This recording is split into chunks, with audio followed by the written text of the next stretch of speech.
Between slipping 10 meters down an ice ridge and watching a pack of strays attack a dog, this hike was anything but normal.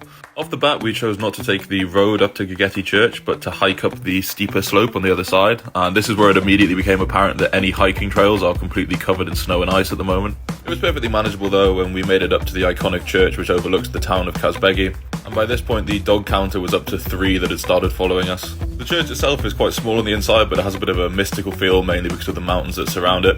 The door is also the heaviest, most medieval style door that I've ever seen in real life. It was after this that things started getting tougher though. We were trying to get to the glacier on the other side of this ridge, but the hiking trails were completely covered by this point. It was very unclear what way we were supposed to be going.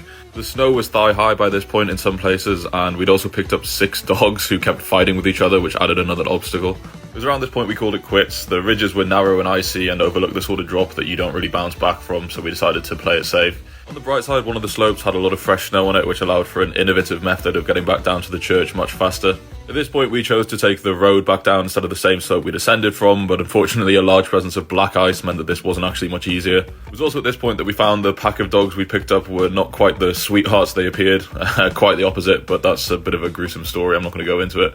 They were photogenic, though.